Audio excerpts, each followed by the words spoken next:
एक युवक राघव भी अपने गांव को छोड़कर रोजगार की तलाश में निकल पड़ा। भूख प्यास से थका हुआ वह सीतापुर गांव पहुंचा, पर वहां उसका कोई ठिकाना नहीं था और जेब में एक पैसा भी नहीं बचा था। चलते चलते राघव गांव के सबसे अमीर किसान बनवारी चौधरी के दरवाजे पर पहुंचा।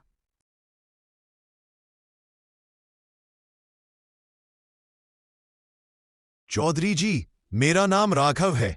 हमारे गांव में अकाल पड़ा है, लोग पलायन कर रहे हैं। अगर आप मुझे कोई काम दे देंगे तो बड़ी कृपा होगी।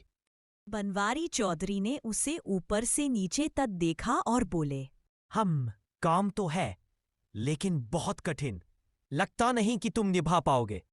राघव हाथ जोड़कर बोला, आप चिंता मत कीजिए, जो काम देंगे पूरी मेहनत और ईमानदारी से करूंगा। ठीक है, चौधरी ने कहा। मेरे पास 70 बकरियां और 30 भेड़ें हैं। रोज सुबह शाम उन्हें चराने ले जाना होगा, चारा पानी देना होगा और उनके बाड़े की सफाई करनी होगी। महीने के आखिर में तुम्हें 250 रुपए मिलेंगे और 2 वक्त का खाना भी मुफ्त मिलेगा। राघव ने थोड़ी देर सोचा, फिर बोला, ये काम तो कठिन है, पर मेरे पास और कोई रास्ता नहीं। मैं कर लूंगा चौधरी जी, पर एक विनती है, क्या मैं उन्हीं बकरियों के बाड़े में रात गुजार सकता हूं? मैं गांव में नया हूं और रहने की जगह नहीं है। बनवारी चौधरी ने कुछ देर सोचा और मान गए। उस दिन से राघव वहीं बकरियों के बीच रहने लगा और रोज सुबह से लेकर शाम तक काम में जुटा रहता। उसकी मेहनत और ईमानदारी से चौधरी बहुत खुश हुए। एक दिन चौधरी बोले, राघव, तुम्हारे आने के बाद दूध और ऊन की आमदनी बढ़ गई है। मैं तुम्हारी तनख्वाह दोगुनी करके 500 रुपए करता हूं। राघव ने सिर झुकाकर धन्यवाद किया। कुछ साल गुजर गए। राघव ने तनख्वाह से धीरे धीरे रुपए जोड़ लिए और एक छोटी सी झोपड़ी बनवा ली। अब वह बकरियों के बाड़े में नहीं, अपने घर में सोने लगा। लेकिन गांव में चोरी की घटनाएं बढ़ रही थी। राघव को चिंता होने लगी कि उसके जमा किए हुए रुपए कहीं चोर न ले जाएं। एक दिन उसने चौधरी जी से अपनी चिंता बताई। बनवारी चौधरी बोले, सही सोच रहे हो। गांव का सबसे सुरक्षित ठिकाना तो सिर्फ तालुकेदार रतन सिंह का घर है। उनके पास चौकीदार है, पहरेदार है और वह बहुत ईमानदार माने जाते हैं। तुम अपने पैसे उनके पास रख दो। राघव ने सोचा, ठीक है, यही सही रहेगा। उस दिन वह तालुकेदार रतन सिंह के घर पहुंचा। जी, मुझे तालुकेदार जी से मिलना है, कुछ जरूरी काम है।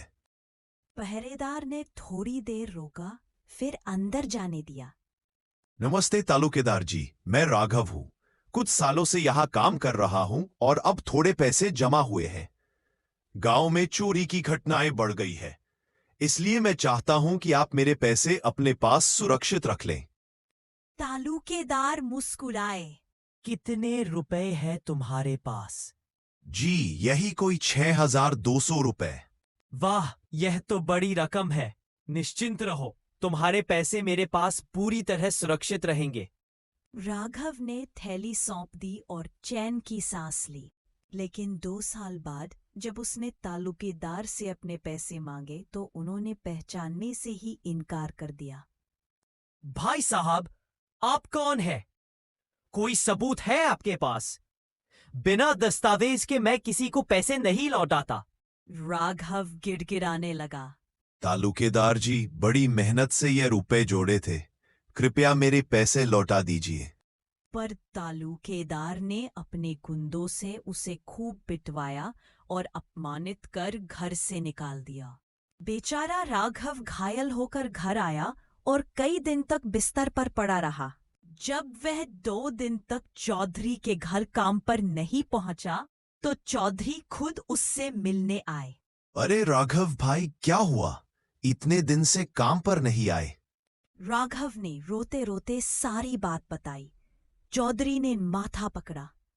ओह, गलती मेरी भी है। मैंने ही तुम्हें तालुकेदार के पास भेजा था, पर चिंता मत करो, मेरे पास एक योजना है जिससे तुम्हारे पैसे जरूर वापस मिलेंगे।